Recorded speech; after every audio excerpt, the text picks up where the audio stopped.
Late. Hello.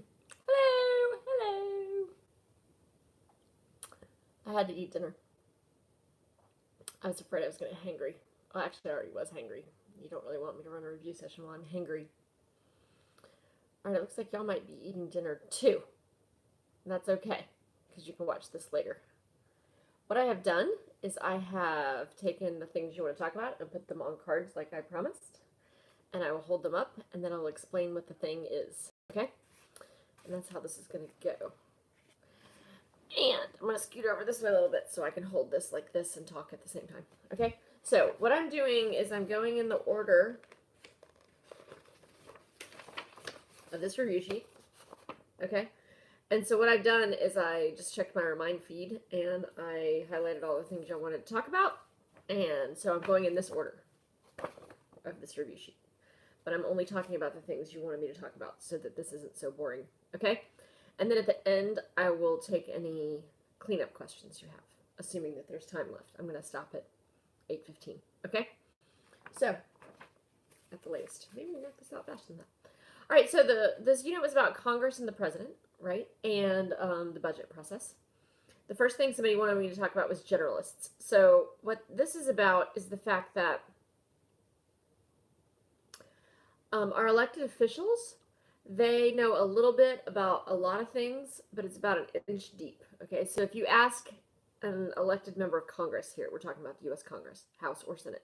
If you ask them about like any topic, they can answer, and they'll have a nice general answer that's really like simple. But then if you start asking them like really to drill down deep into policy areas, they're lost. Okay, so that's why we have committees.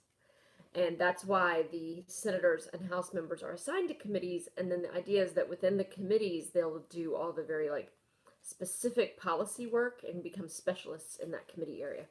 And that's why on the floor of the Senate or the House, they kind of defer to the committee a lot of the time because they hope that their colleagues have done their homework and made good choices and all those things. Because you can't be an expert in everything. And that's basically what Congress makes laws on every subject, and that's what it requires you to do. Okay? So that's why the committee system is so important. Okay. Somebody asked me to talk about filibuster. The filibuster is part of the Senate's rules. Only the Senate, not the House. And it's part of what makes the Senate try to get along more and be more collegial with each other, like friendly. And that is because the Senate has open debate, which means once a bill goes to the floor, all 100 of them can talk about it, and anyone can raise their hand and offer an amendment. And the debate, unlike the House, where they have a rules committee, and the rules committee says, we will debate for this amount of time, at this time we will call for the vote. In the Senate, there is no rules committee. So the debate is going on until they can close the debate by vote. Okay? So a filibuster means that they just haven't closed the debate and everyone can keep debating.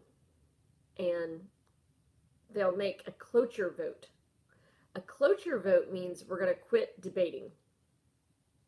We're going to stop the filibuster, okay? But if you want to really like obstruct the Senate or like keep anything from happening, then you can not ever break the filibuster and then nothing ever goes to a vote. And you need 60 votes to break a filibuster. So, given the fact that the Senate right now, the Senate, this is only related to the Senate. Given the fact the Senate is so evenly divided right now, 49 to 51, it's really hard to get 60 votes.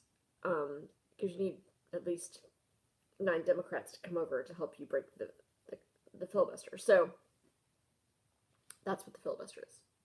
Okay? And the Senate, when they're in open debate, is in a state of filibuster until the filibuster is broken by a cloture vote, which requires 60 votes. Okay, I think I ran that one in the ground. Alrighty, the next one you want to talk about is types of committees. So there's 3 types of committees. There's standing committees. Standing committees are committees that just kind of always are, like they do the business of Congress that just always exists. So in the House, for example, there's the Ways and Means Committee. We always know that they're going to do the budgeting in the House. That's what they call their budget committee. There's an Armed Services Committee, because we always are going to have to manage the armed forces. There's the Judiciary Committee. In the Senate, there's the Intelligence Committee, and they're going to look at super secret and national security information. Okay, so those are standing committees. Then there can be select committees or special committees, and that's when the Congress just wants to look into a specific temporary issue.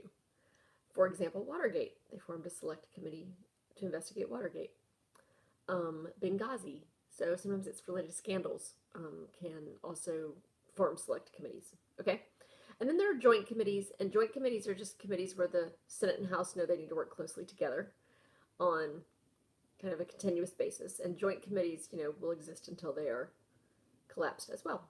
Okay? So those are the types of committees. And committees are just where the kind of detailed work of either the House or the Senate takes place. Caucuses. In the Senate and the House, they have caucuses. You know what they are kind of like? They're like clubs. You know how at Leesville you have classes that you have to formally attend? And that's kind of like the elected officials' committees they're assigned, is like the classes you go to. And then you can opt to join clubs, which are like an area of interest that you and some other students happen to have in common. And clubs are more informal and run pretty much by the members. That's what a caucus is. Okay? Caucuses can form around demographic realities, like the Women's Caucus or the Black Caucus. All the people who are Black in the Senate and House form a caucus together. You can have the Soybean Growers Caucus. You can have the Christian Caucus. So those are just, informal groups that they meet together like a club, and they try to advance policy in the specific area that they have a common interest in. Okay, so they're trying to figure out what they're going to do to try and achieve their policy agenda, working together and given the realities of whatever the majorities are in either House or the Senate or those things. Okay, the next thing somebody wanted me to talk about is the GAO, the General Accounting Office. This is one of the agencies that belongs to Congress, and it is an agency bureaucrats work in who are career employees of the federal government. And they do, it's called General Accounting Office, and as you know, accountants, they count money and make sure that money is handled correctly. And that's what the General Accounting Office does. You could also think of it as the General Auditing Office, because what they do is they audit the agencies of the federal government, and they will show up unannounced sometimes and just simply check where all the money is being spent and make sure that no one's stealing the public's money. Okay, so that's what they do. They do audits of the agencies. Then you have the CBO. The CBO is the Congressional Budget Office. It's a permanent agency of the Congress. Federal bureaucrats who are career employees of the federal government work there. And this is the agency that tries to predict how much different bills will cost if they become law. So they just try to predict, it's called scoring a bill, where they predict how much that, if it's going to establish a program, how much the program will cost, if it's going to be a tax that's passed, how much revenue will it actually raise. In the case of like the repeal of the Affordable Care Act idea, they were trying to predict like how many Americans would lose their insurance. Those are all examples of things that the Congressional Budget Office does when they score a bill.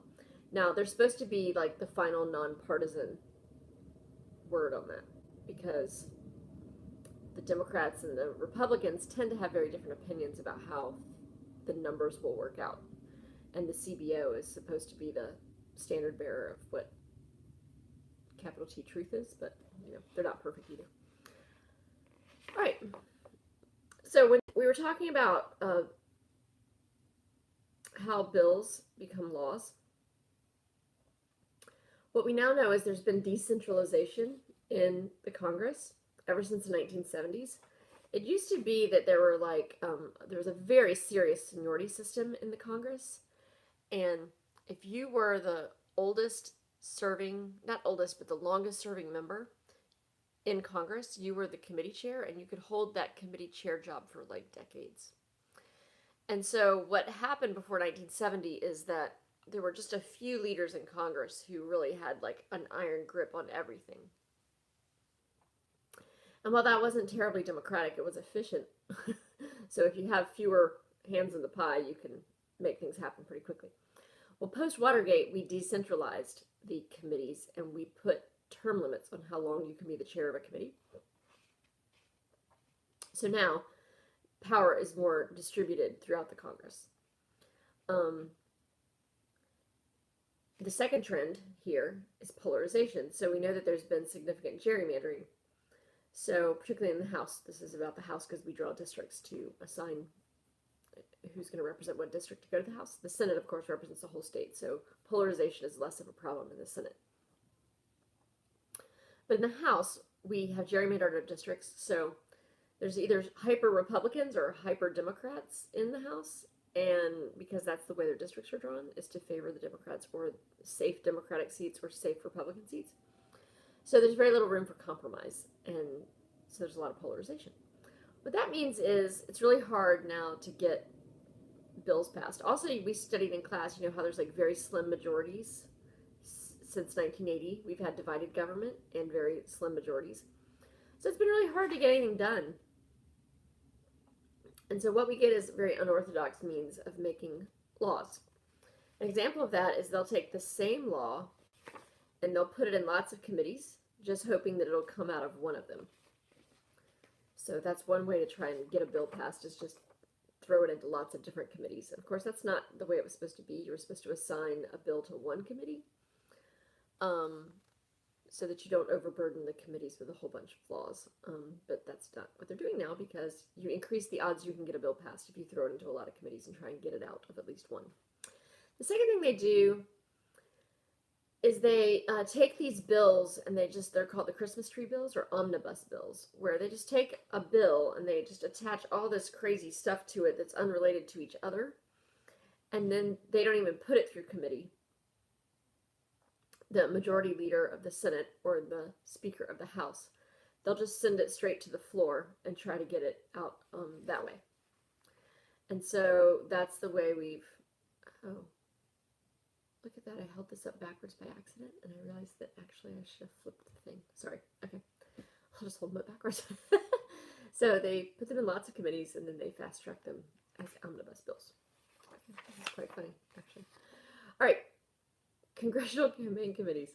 So all the members of Congress from both parties form campaign committees, where they spend an inordinate amount of time on the phone every week, raising money, because they are incumbents and they have name recognition, they can raise money more easily to people.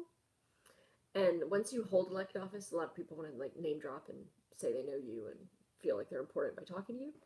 So you can raise a lot more money as an elected official. And then they form these big pots of money, and then they strategically hand them out to candidates who are in like key races or close races in the next election. This is also a way that the whips can kind of like get people to vote the way they want them to, is they'll be like, hey, we know you're up for re-election next year, and the Congressional Campaign Committee would really like to give you some money. And so this is just another way that they can be persuasive and impactful on key races around the nation. Okay? All right. The next thing y'all want to know is, there's been a lot of criticism of Congress. So there was a little segment on the review sheet called Defense of Congress. And so basically that little part of the review sheet was trying to like defend Congress and say that they actually do important things and that they are relevant. And one example is they did pass prescription drug coverage during the George W. Bush administration. And that was considered to be responsive, because prescription drugs have gone up and up and up and up in price, and a lot of our seniors can't afford them. And there was no program to address that in the government. And so this one passed and has actually been a huge benefit to a lot of elderly people. Problem was it wasn't paid for. So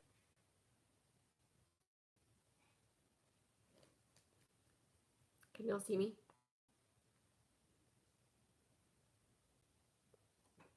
I got a note that it was not connected, so if someone could tell me if they can see me, that would be great. It looks like it's okay. Yeah, okay. Things are changing in live time. My clock is ticking and people are coming in and out. So, all All right, the other thing was No Child Left Behind, and when the federal government realized that we needed to kind of boost up our education system, they took action to pass a law to hold schools accountable with standardized testing and those things. So those are just an attempt to defend Congress as still being relevant and doing important things. Okay, despite the gridlock and all that stuff. All right, I do know that on the review sheets, whenever I use an acronym, it tends to cause a lot of confusion. So when talking about the presidency, they talked about the rich WASP legacy. WASP stands for White Anglo-Saxon Protestant. What that basically means is that for a very long time in America, all of our presidents were rich, white, from Northern Europe. Anglo-Saxony is a tribe that was in Northern Europe, like where modern-day England is. And Protestant, meaning Christian. And so that legacy remained pretty standard and unbroken until recently. Now, we have had one black president. We've had one Catholic president now. That's John Kennedy. We've also lately had some poor presidents. So Clinton was poor growing up. Nixon was middle class. Johnson was poor. Obama was middle class. So you don't necessarily have to be rich anymore to be elected president. Okay. Jimmy Carter was from very humble means.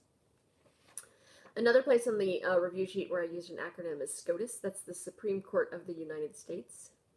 This was talking about impeachment. So you need to know how impeachment works. The House of Representatives will charge the president with impeachment, which means that he has committed high crimes and misdemeanors or treason. And then the Senate will hold the trial and vote on whether he is guilty or not. And the chief of the Supreme Court of the United States, the Chief Justice, that would be John Roberts now, he would come over and run the trial. And the Senate must vote by a 2/3 margin to find the president guilty for him to lose his job. Remember that after that, he can still be tried by the civil or criminal courts. Okay? Moving on to, oh yeah, this is about the bureaucracy. So, this is neutral competence. Neutral competence is the idea that if you work for the government, that as like I do, as a bureaucrat, a career employee of the government, that you're going to do your job and not overly politicize it, no matter who your boss is. So elections happen and presidents come and go. And if you work for the federal government long enough, you will work for Republican presidents and Democratic presidents, and it doesn't really matter who the president is. The idea is that you're going to do your job professionally and not take sides and not throw bombs online and all those things. You're going to just be neutrally competent and rely on facts and data to drive your decision making and not be partisan. Okay? The next thing is about the executive branch, and somebody want to know the Security Council, or the NSC. This is another word for the NSC, the National Security Council. It's interesting, since your book is so dated, it hasn't really reflected the changes that have happened recently, but basically, each president can make adjustments into what this means, and Obama and Trump have. But it's basically trying to bring key people into a room to make national security related decisions. And it's trying to bring people from the cabinet and the military and the staff. Okay? So, for example, the president will decide who he wants to be on his National Security Council, but it's usually the Secretary of Defense, the Secretary of State, okay, because Secretary of Defense runs war, and Secretary of State runs diplomacy. So those two things are, always a possibility, but they are very different in terms of their approaches. And then you would have the Chief of Staff, because they run the White House staff, and they would need to communicate with the press secretary and others about what the message of the day is related to national security.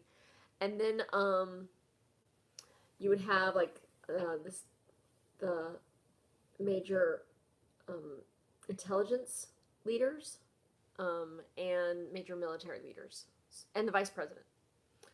And they meet in the war room of the White House and could advise the president on very serious issues of national security. So that's what the NSC is. Okay? Then also part of the presidency is the OMB. That's the Office of Management and Budget. Okay? It's in the White House. They are the ones who come up with the president's budget. Because remember, the budget process starts with the president. And the president does the first thing related to the budget, which is he proposes a budget. And then the OMB writes it up, gets it copied, they send it over to Congress, and Congress can do whatever they want to with it. But the Office of Management and Budget tries to communicate the budgetary priorities of the president. Okay? First ladies had this cryptic message related to it, Lady Bird Precedent. It was Lady Bird Johnson who was the first lady who decided to pick a project to work on while she was in her first lady office, okay? Her project was highway beautification. So if you want to know like why there's flowers planted on the side of the road when you're on like I-40 or I-95, that's the legacy of Lady Bird Johnson. We had really huge problems with litter. Littered roads in the 1960s. We kind of still do, actually. Maybe we should bring Lady Bird back. But that was her focus, is to try and beautify the nation and make our roads more attractive. The federal highway system had just been built in the 50s, so in the 60s, taking that infrastructure and then improving it seemed like a good idea. So the point is that first ladies ever since then have also picked projects to work on. Let's see, I think, was it Nixon, Pat Nixon, or Ford worked on alcoholism, I believe, which is a pretty brave thing to work on. And then Nancy Reagan worked on Just Say No campaign against drugs. And then Barbara Bush worked on literacy for children, and Laura Bush worked on that too. Hillary Clinton kind of broke the mold. She didn't pick a project. She ran major domestic policy initiatives like healthcare.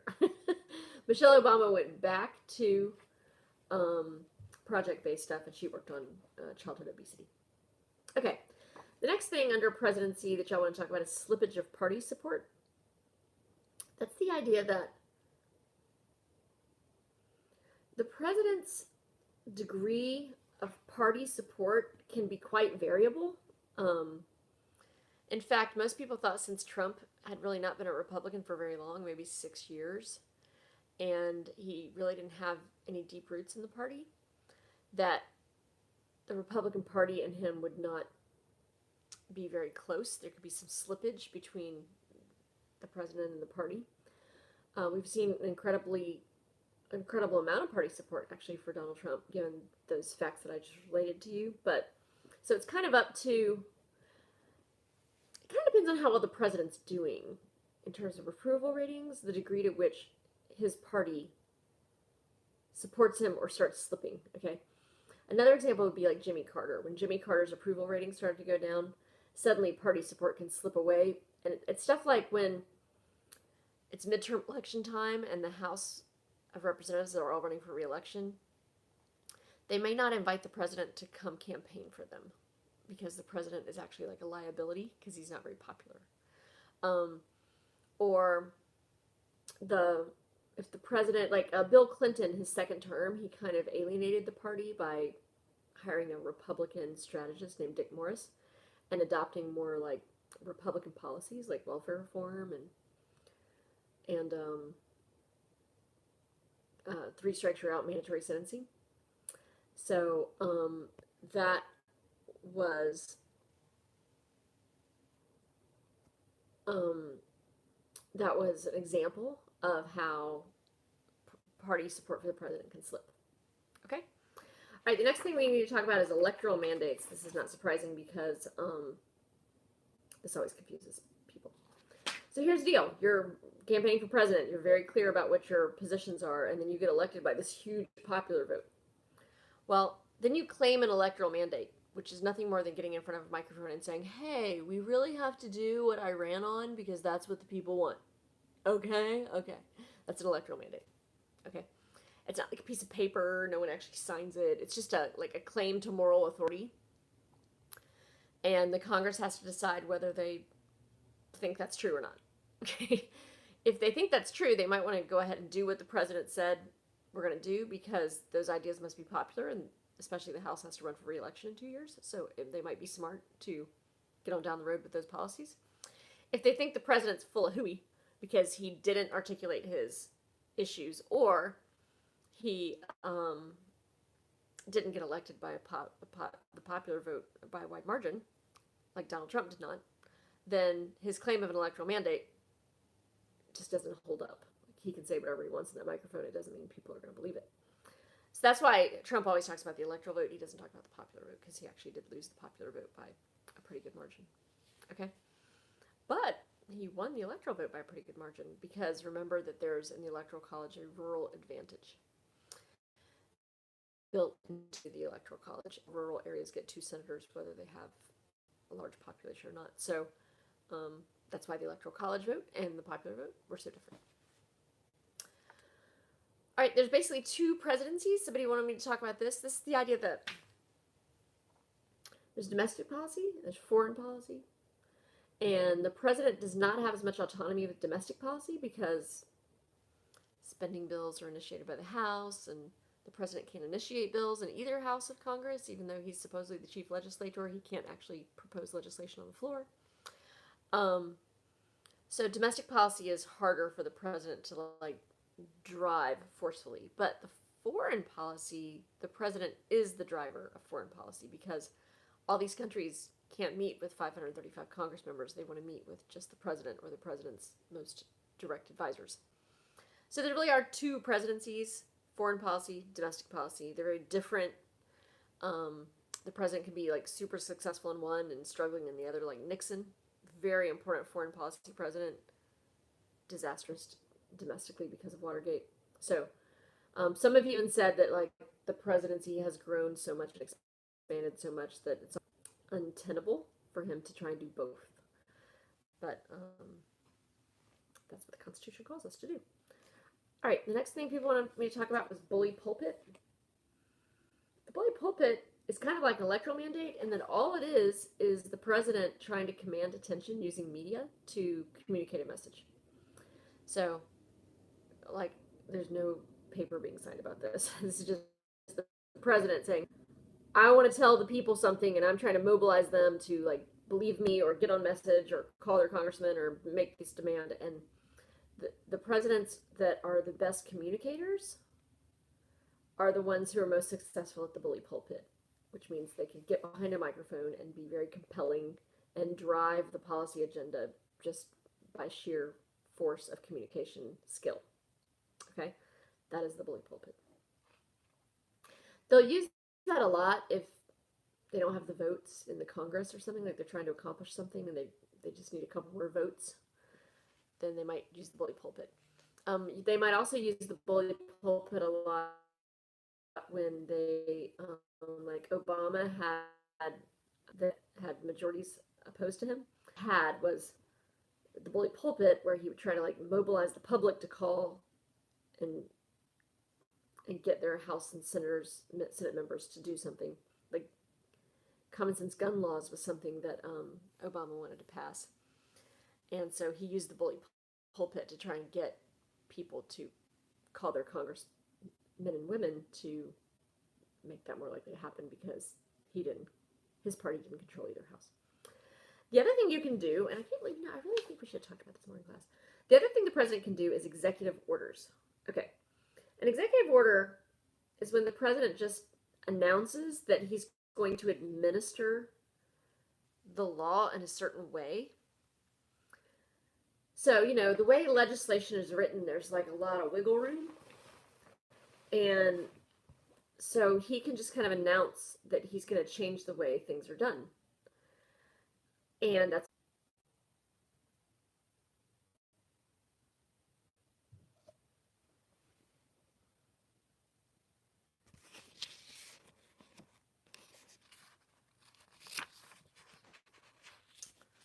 way to go, you 7. You're hanging in there.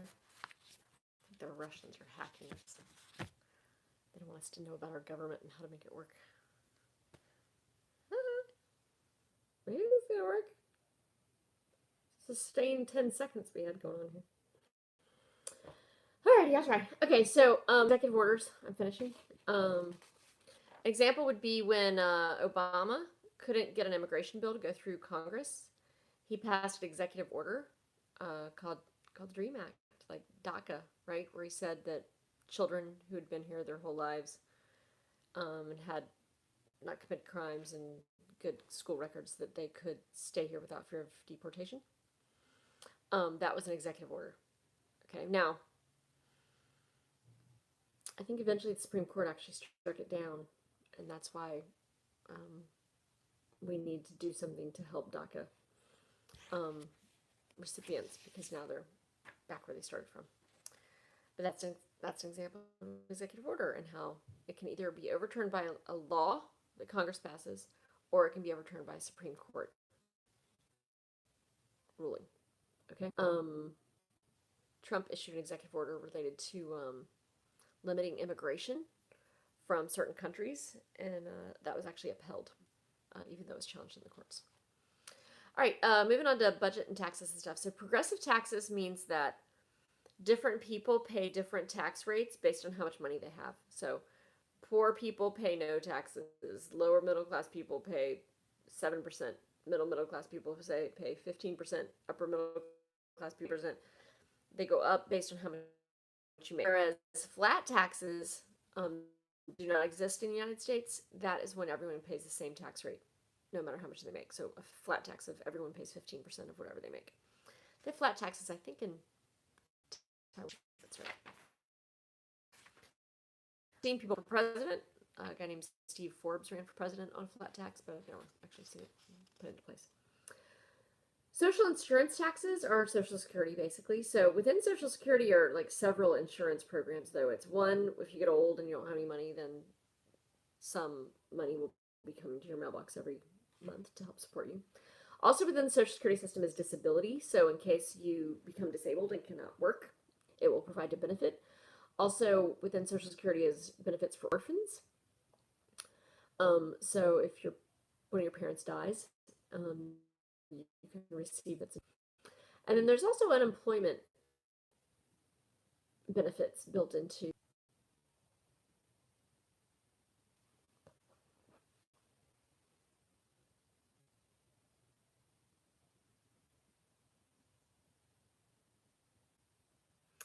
And your social is go up or down depending on legislation. Okay. Structural versus temporary debt. This is the idea that in the past we had temporary debt. So when our country ran a debt, it's because we were in some kind of crisis, whether it was like the Depression or World War II. Today, our debt is not accumulated because of temporary debt, it's structural debt. Which is just the idea that we just have a bigger government than we're paying for through taxes. It's just kind of baked into the situation. So there's no reason why we are running a debt right now, except for we either don't want to cut the government or we don't want to pay for the government we have. Okay? And that is structural debt. And we've had structural debt since the 1980s, where we just aren't paying for the government we have. No, why, other than this or government programs. Okay?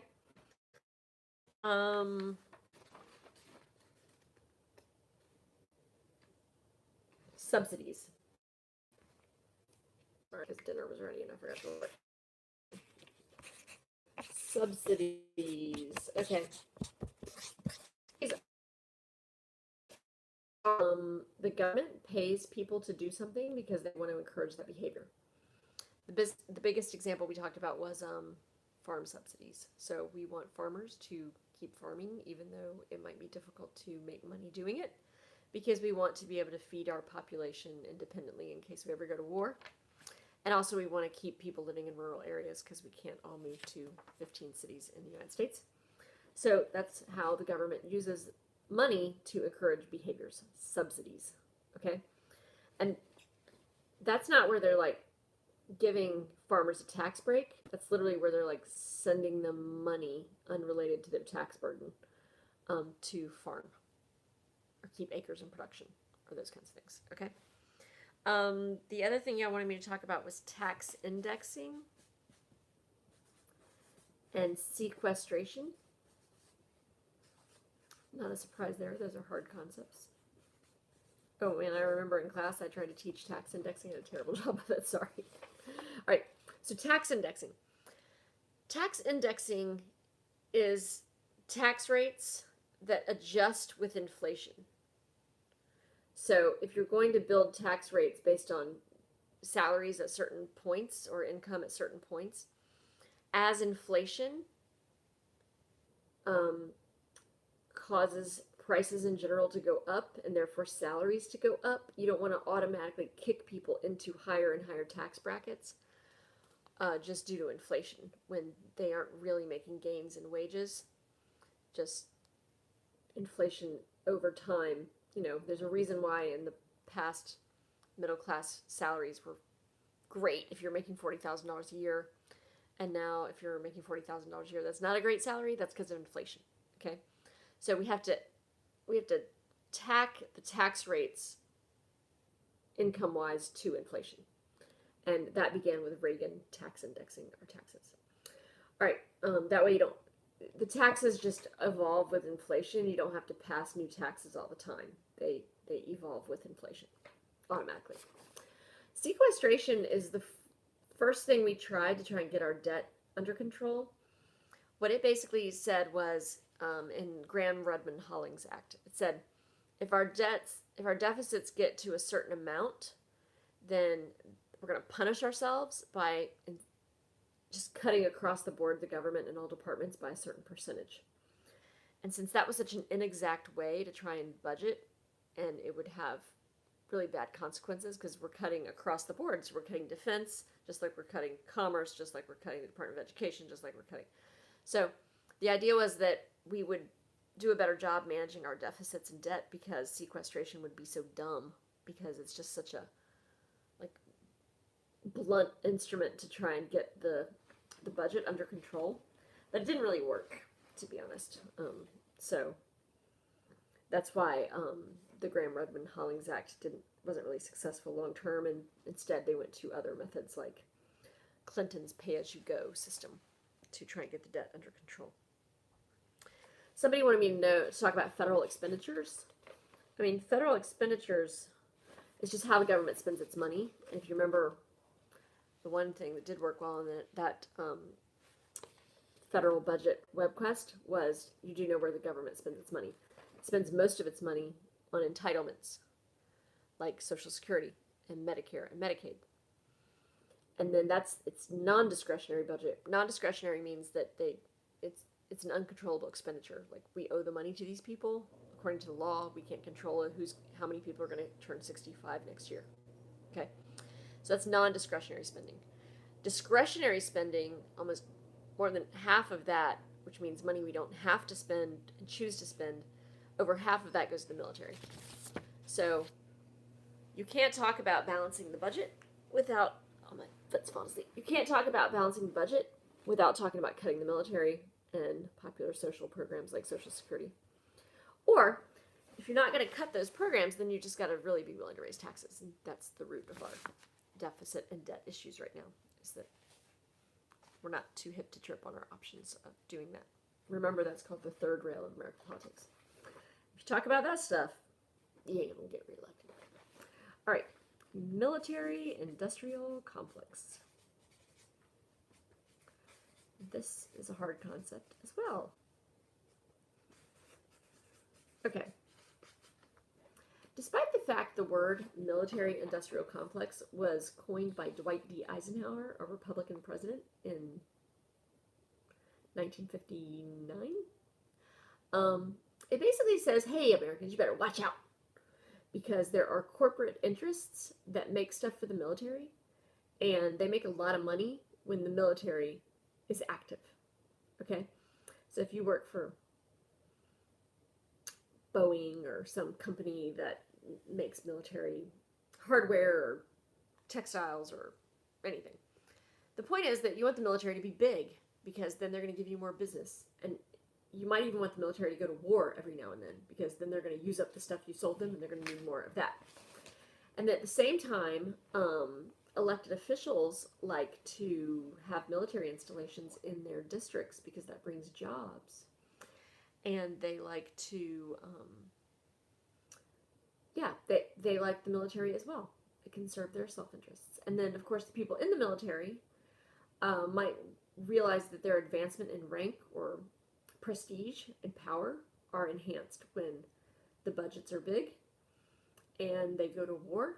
And so there's basically, this is kind of a liberal or more, it's a more left liberal idea, is that there's this conspiracy to overbuild our military and constantly be involved around the world in ways that we use our military so that more people make money. It's like profit seeking and power seeking. The idea, I guess, is that the people in the military want more power, and they get more power when they have big budgets and are defending our interests around the world and look important. And then Congress, they want to get reelected. So by giving out these big contracts and having these military installations in their districts, that helps them get reelected. And these corporate people want to make more profits by selling stuff to the United States. So Dwight D. Eisenhower was basically warning the American people that military budgets and our actions around the world would just get more and more ambitious because of this insatiable kind of triangular agreement between these three groups. Okay, that is the military-industrial complex. All right, we already just went over uncontrollable expenditures or entitlements. Those are Social Security, Medicare, Medicaid. Somebody wanted to go over the budget process. Okay, so the budget process starts with the president, who proposes a budget. The OMB helps him get it written up. Sends it to Congress. Oh, before the president writes up their budget, they might get all the agencies to make requests, like how much money would you like for what? Okay, I will think about that, and I will put it in my budget. Then the president's budget goes to Congress. Congress can like receive it, and it can influence their budget, or they can laugh at it, whatever. But in Congress, the budget usually starts with a resolution, okay, and that is the amount of money we are spending this year. We hereby resolve we are not going to spend more than this amount of money. This came as a result of the Congressional Budget and Impoundment Control Act of 1974. So they decided to try and create a budget process that was predictable and always went this way. Because in the past, we'd had these very powerful committee chairmen who had basically just, each committee had made their own budgets, and it led to like runaway government. So this is a way to try and get that under control. So Congress passes a resolution, okay? Here's how much more we're going to spend. Then they have to do reconciliation where the Senate and the Congress, they both agree to what that number is going to be. Then once they agree on that, they start doing appropriations, which if you remember is where they take that money that they agreed upon and they start dropping it into buckets of how much each bucket representing an agency or a program in the federal government. And they start assigning them dollar amounts. Sometimes they realize they need a new bucket, like a new program, and that requires authorization to establish a new program. Only after something's been authorized can it be appropriated, which means you have to authorize it, one, create the bucket, and then two, you can appropriate to it, okay? Then you need the Senate and the House to kind of reconcile their budgets and appropriations with each other. And then that comes up with the total budget bill that goes to the president to sign. That's the way it's supposed to work. It does not work that way right now. We haven't been in regular order in a while now. And so they do the whole like omnibus bill, send it straight to the floor. Sometimes they even pass the budget as a continuing resolution in the Senate so that they don't need 60 votes to break the filibuster. They can get it through with 51. So there's been a lot of innovation lately about budgets, and sometimes they can't even get the continuing resolution signed by the president, and so then there's a fear of a shutdown. And we've shut down the government quite a bit in the last 20 years. Or is it 25? It started in 1993, 2003, 25 years. Yeah, in the last 25 years, we'd have shutdowns have become a new like way of trying to force the Congress and president and divided government to actually like get scared into doing something to pass the budget. All right. I actually talked about the Gramm-Rudman-Hollings Act a little earlier about sequestration, and I just now talked about shutdowns and divided government. So I think that I have covered everything on the review sheet you wanted me to talk about. And so we have about, I'll give this 10 more minutes. Does anybody have any questions they would like me to talk about off the cuff?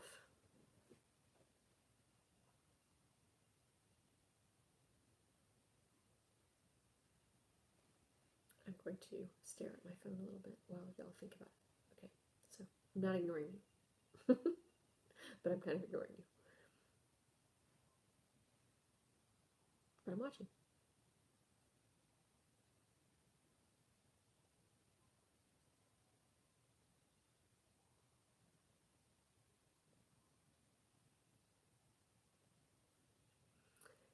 Ways and means, casework by workers.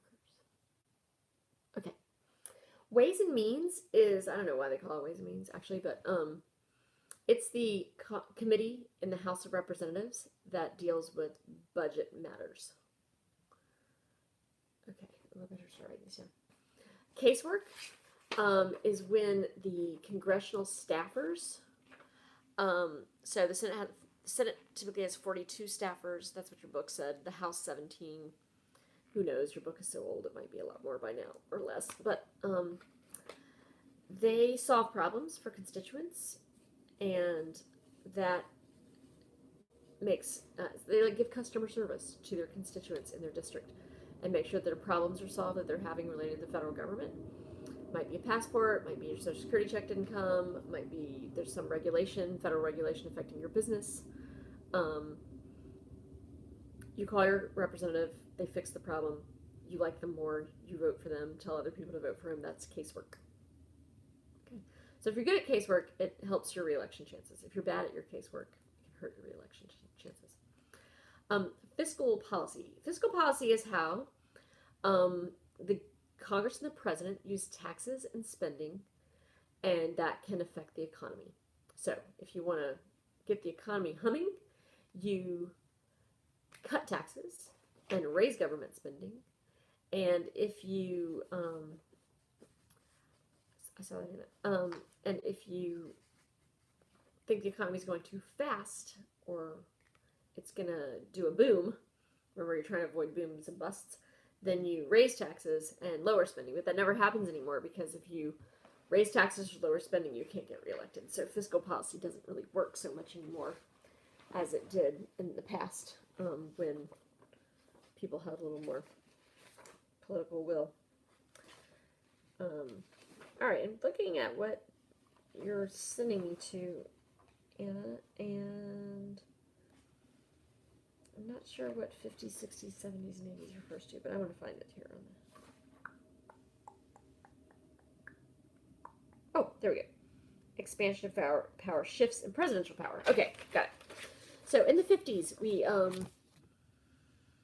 had a very trusting sense in the president, where the press was protecting the president and uplifted the president, made the president seem fantastic. And that served our interest because the Cold War was coming up and we wanted to appear strong and united. And so the 50s were kind of a golden era for the presidency. Plus, Dwight D. Eisenhower was our president most of that time. And he was a grandfatherly war hero. So everything rocked along okay. Justin, I already talked about Graham Redmond Hollings, like, back that way sometime. I'll try and get back to it, but I saw it. In the 60s, that continued through the Kennedy era with Camelot. But with Johnson, suddenly there became this sense that the president maybe wasn't telling the truth about Vietnam. And later that came to be proven true through the release of the Pentagon Papers, that basically the government had been lying about how many soldiers were being killed in Vietnam and how many enemy combatants we had killed. So then that was further made worse by the Watergate scandal and the confidence in the presidency and the fear that the presidency had gotten too powerful.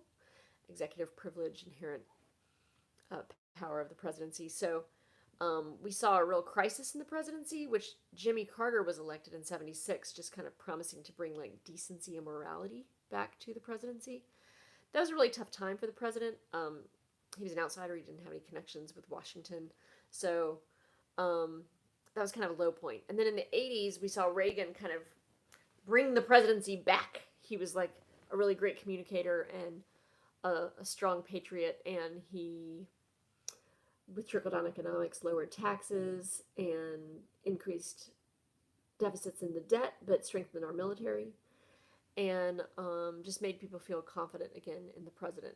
And so those are kind of how power has shifted since then in those time periods.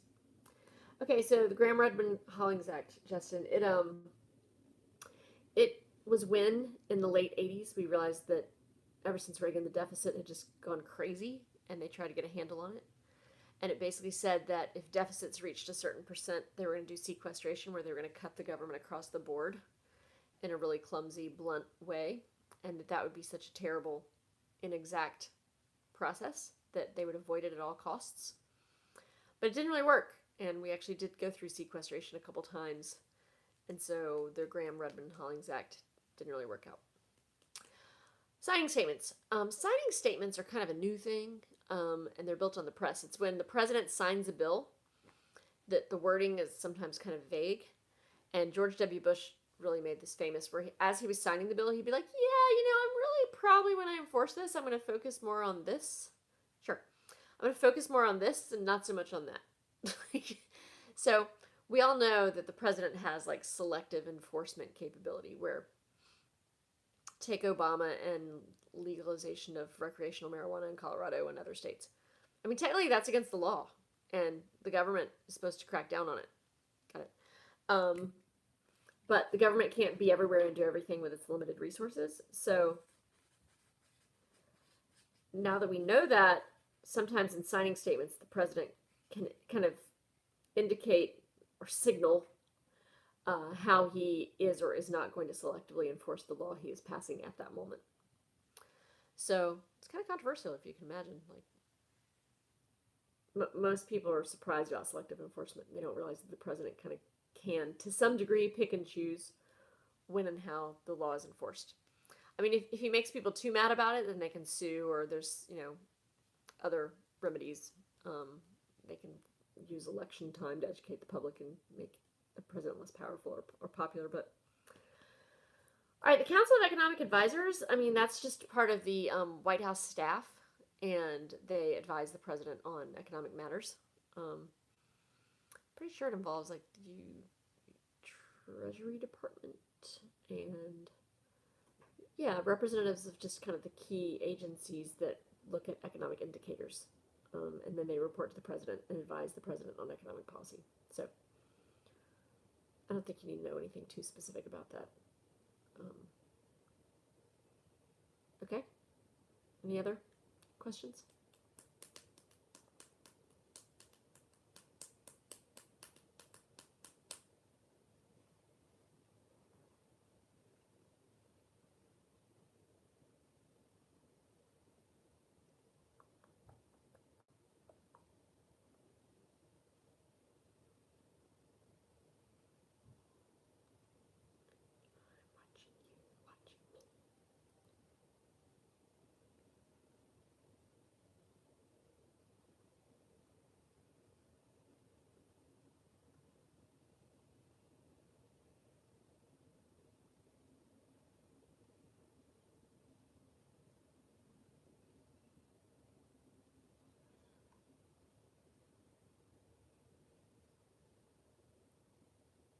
All right, sources of federal revenue just means how does the government get its money. So the main way it gets its money is individual income taxes.